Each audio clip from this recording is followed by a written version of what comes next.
அனைவருக்கும் வணக்கம். நான் உங்கள் சாந்தி பேசுறேங்க. இன்றைய பதிவுல நாம என்ன பார்க்க போறோம் அப்படின்னு பார்த்தீங்கன்னா, வருடத்தில் ஒரு முறை வரக்கூடிய அன்னாபிஷேகத்தன்று சிவன் கோவிலுக்கு நாம இந்த ஒரு பொருளை வாங்கி கொடுப்பதன் மூலமாக நம்ம தலைமுறைக்கும் அன்ன தரித்தனம் அப்படிங்கிறதே வராதுங்க. என்ன ஒரு பொருளை வாங்கி கொடுக்கணும், இந்த அன்னாபிஷேகத்தன்று வீட்டுல நாம எப்படி வழிபாடு செய்யணும் அப்படிங்கறத பத்தி இந்த பதிவுல நாம தெளிவாக பார்க்கலாம். இப்போ நம்மளுக்கு 15/11/2024 வெள்ளிக்கிழமை அன்று நம்மளுக்கு இந்த அன்னாபிஷேகம் அப்படிங்கிறது வருது. அன்று பௌர்ணமியில தான் அன்னாபிஷேகம் பண்ணுவாங்க. வருடத்தில் ஒரு முறையே வரக்கூடிய இந்த சிவபெருமானுக்குரிய அன்னாபிஷேக நாள் அப்படிங்கிறது மிக மிக விசேஷமானது. சிவனுக்கு பல வழிபாட்டு விசேஷமான வழிபாடுகள் இருந்தாலும் இந்த அன்னாபிஷேகம் அப்படிங்கிறது ரொம்ப ரொம்ப விசேஷமானது. இந்த அன்னாபிஷேகத்தில் யார் ஒருவர் சிவனை வழிபாடு செய்கிறார்களோ அவர்களுக்கு சொர்க்கம் நிச்சயம் அப்படின்னு சொல்லப்பட்டிருக்கு. ஏன்னா அன்னாபிஷேகம் அந்த சிவலிங்கத்துல அன்னாபிஷேகம் பண்ணிருப்பாங்க. அப்ப அந்த ஒவ்வொரு பருக்கையுமே சிவலிங்கமாக காட்சியளிக்குமா. அப்ப எத்தனாயிரம் சோற்று பருக்கைகளை கொண்டு அவங்க அன்னாபிஷேகம் பண்ணிருப்பாங்க. அப்ப அத்தனை சிவலிங்கத்தையும் நாம ஒரு சேர தரிசித்த புண்ணியமும் நம்மளுக்கு வந்து சேரும். அதனாலதான் அன்னாபிஷேகம் பார்ப்பது மிக மிக விசேஷமானது அப்படின்னு சொல்லப்பட்டிருக்கு. அப்படி வரக்கூடியது இந்த வருடம் பார்த்தீங்கன்னா நம்மளுக்கு வெள்ளிக்கிழமையோடு வருது. ரொம்ப விசேஷமானது. வெள்ளிக்கிழமையோட வரக்கூடிய காரணத்தினால கட்டாயம் நாம சிவனையும் அம்பாளையும் ஒரு சேர வழிபாடு செய்த பலன்கள் நம்மளுக்கு கிடைக்கும். இப்போ நீங்க வீட்டுல வழிபாடு செய்யறீங்க அப்படின்னா நேரத்தை நான் சொல்லிடுறேன்.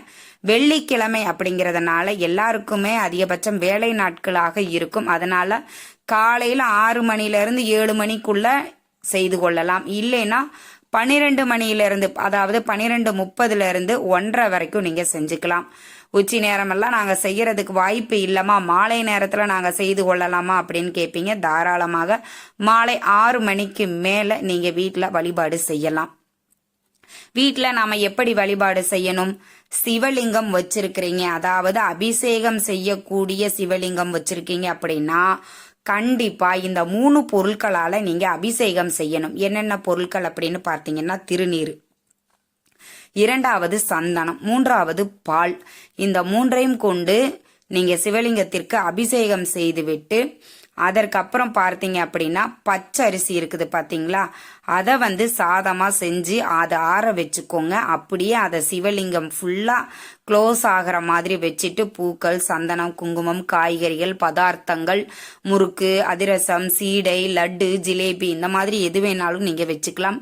காய்கறிகளையும் நீங்க அலங்காரத்துக்கு வச்சுக்கலாம். பூக்கள், சந்தனம், குங்குமம் எல்லாம் வச்சுட்டு இப்போ உங்களுக்கு டிஸ்பிளேல தெரியுது பாத்தீங்களா, இந்த மாதிரி நல்லா அலங்காரம் பண்ணிட்டு தீப தூப ஆராதனை எல்லாம் காட்டிட்டு நீங்க இந்த பூஜையை நிறைவு செய்து கொள்ளலாம்.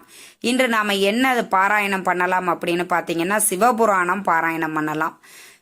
நம்ம வரக்கூடிய அன்னாபிஷேகம் வெள்ளிக்கிழமை அன்று சிவபுராணம் பாராயணம் செய்யுங்கள். நிச்சயம் நீங்க என்ன கேட்டாலும் சிவன் கொடுப்பார். அந்த அளவுக்கு ரொம்ப ரொம்ப விசேஷமானது. இப்போ நீங்க வீட்டுல இது மாதிரி வழிபாடுகள் செய்து கொள்ளலாம். எங்க வீட்டுல லிங்கம் எல்லாம் இல்லம்மா, நாங்க குடும்ப சகிதமா சிவனை வச்சிருக்கிறோம், படமா தான் இருக்குது, அர்த்தநாரீஸ்வரரா தான் இருக்கிறாங்க அப்படின்னா பரவாயில்ல. இல்ல வெறும் அம்பாள் படம் மட்டும் தான் இருக்குது அப்படின்னாலும் பரவாயில்ல. ஏன்னா அம்பாளுக்குள்ளரையே சிவனும் இருக்கிறார் இல்லையா. அதனால எந்த படமாக இருந்தாலும் சரி, அதற்கு முன்னாடி ஒரு வாழை இலை வச்சு இந்த பச்சரிசி சாதத்தை அதுல வச்சுட்டு பழங்கள், காய்கறிகள் இதெல்லாம் நெய்வேத்தியமாக வச்சுட்டு தீபதூப ஆராதனை எல்லாம் காட்டிட்டு சிவபுராணத்தை பாராயணம் பண்ணிட்டு உங்களுடைய பூஜையை நீங்க நிறைவு செய்து கொள்ளலாம். யார் ஒருவர் வருகிற பௌர்ணமி அன்று வெள்ளிக்கிழமை அன்னாபிஷேகம் செய்து சிவபெருமானை வழிபாடு செய்கிறார்களோ அவர்கள் வாழ்க்கையில் அன்னக்குறைவே ஏற்படாது. முதல்ல ஒரு குடும்பத்துல நம்மளுக்கு என்ன தேவையா இருக்கும்? தனம், தானியம், பொன் பொருளுக்கு குறைவில்லாமல் இருக்கணும் அப்படின்னு சொல்லுவாங்க. வறுமை இருக்கக்கூடாது அப்படின்னு சொல்லுவாங்க. அப்படி வறுமைகள் நீங்கணும். நிறைய பேர் நாங்க ஒருவேளை சோத்துக்கே கஷ்டப்பட்டுட்டு இருக்கிறோம் அப்படிங்கிறவங்க கண்டிப்பா நீங்க இந்த முறையில வீட்டுல வழிபாடு செய்யுங்க. இது எதுக்குமே எங்களுக்கு வாய்ப்பு இல்லமா, நாங்க வீட்டுல படமும் இல்ல லிங்கமும் இல்ல அப்படிங்கிறவங்க உங்க வீட்டிற்கு அருகில் இருக்கக்கூடிய சிவ ஆலயங்களுக்கு கண்டிப்பா போங்க. அங்க எல்லா சிவ ஆலயங்கள்லயும் வருகிற வெள்ளிக்கிழமை அன்னாபிஷேகம் கட்டாயம் செய்வாங்க. அங்கு சென்று நீங்க சிவனை அன்னாபிஷேகத்துல நீங்க தரிசனம் செஞ்சுட்டு வாங்க.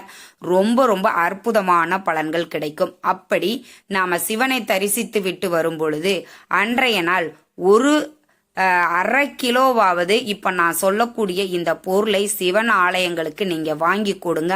உங்க வீட்டுல அன்னலட்சுமி தங்குவாள், வறுமைகள் நீங்கும், தரித்திர நிலைகள் நீங்கும், அன்ன தரித்திரம் ஏற்படாமல் இருக்கும்.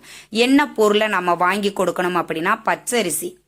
இப்போ வாய்ப்பு இருக்கிறவங்க ஒரு மூட்டையை அப்படியே வாங்கி கொடுக்கலாம். இல்லைங்க எங்களுக்கு நிறைய வசதி இருக்கு, 2 மூட்டை 5 மூட்டை அப்படின்னு உங்க வசதிக்கு ஏற்ப அரிசி வாங்கி கொடுக்கலாம். நாங்க எங்களுக்கே சாப்பாட்டுக்கு வழி இல்லாம நாங்களே தினமும் 1 கிலோவும் 1/2 கிலோவும் தான் வாங்கி சாப்பாடு செஞ்சு சாப்பிட்டுட்டு இருக்கிறோம் அப்படிங்கிறவங்க 1 கிலோவாவது கண்டிப்பா வருகிற வெள்ளிக்கிழமை அன்று சிவன் கோவிலுக்கு பச்சரிசியை வாங்கி தானமா கொடுங்க. நீங்க இந்த பச்சரிசியை தான் அவங்க செஞ்சு அந்த அன்னாபிஷேகத்துக்கு பயன்படுத்துவாங்க. சாப்பாட்டு அரிசி வாங்கி கொடுக்குறீங்கன்னா அன்றைய தினம் அன்னதானம் பண்ணுவதற்காக அதை பயன்படுத்திப்பாங்க. வாய்ப்பு இருக்குது அப்படிங்கிறவங்க நீங்க சாப்பாட்டுக்கு பயன்படுத்தக்கூடிய அரிசியும் பச்சரிசியுமே வாங்கி கொடுங்க. ஆனா முக்கியமா நம்ம வாங்கி கொடுக்கக்கூடியது பச்சரிசி மட்டும்தாங்க. ஆக நாளைய தினத்துல இருந்தே நீங்க அந்த அன்னாபிஷேகத்துக்கு உண்டான பொருட்களை கோவில்கள்ல சேகரிக்க ஆரம்பிச்சிருவாங்க. நாளையில இருந்தே உங்க வீட்டிற்கு அருகில் இருக்கக்கூடிய சிவ ஆலயங்கள்ல போய் கேளுங்க, அவங்களே சொல்லுவாங்க. நம்ம அவங்க சொல்லக்கூடிய அளவுக்கு வாங்கி கொடுக்க முடியாவிட்டாலும் நம்மளால முடிந்த அளவு 1 கிலோ 2 கிலோ 5 கிலோ 25 கிலோ சிப்பமா நான் எடுத்து கொடுக்கறேன். வாய்ப்பு இருக்கிறவங்க எந்த அளவுக்கு உங்க வசதிக்கு ஏற்ப வாங்கி கொடுக்க முடியுமோ நான் வருகிற வெள்ளிக்கிழமை அன்று இந்த பச்சரிசியை வாங்கி கொடுங்கள். நிச்சயம் உங்க தலைமுறைக்கேவும் அன்னதரித்தினம் அப்படின்றது ஏற்படாமல் இருக்கும். இந்த தலைமுறையில நீங்க சிவ ஆலயங்களுக்கு இந்த ஒரு பொருளை வாங்கி கொடுக்குறீங்க அப்படின்னா பாத்துக்கோங்க, உங்க தலைமுறைக்குமே அந்த அன்னதரித்தினம் அப்படிங்கிறது ஏற்படாது.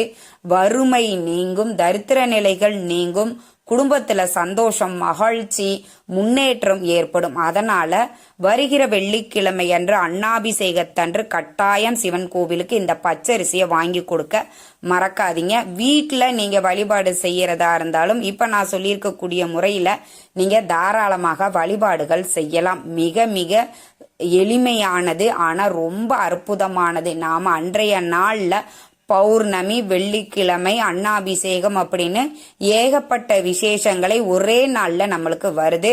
கண்டிப்பா நீங்க இந்த நாளை தவறாமல் பயன்படுத்தி கொள்ளுங்கள். உங்க வாழ்க்கையில அன்னலட்சுமி உங்க வீட்டுல நிரந்தரமாக வாசம் செய்வாள்.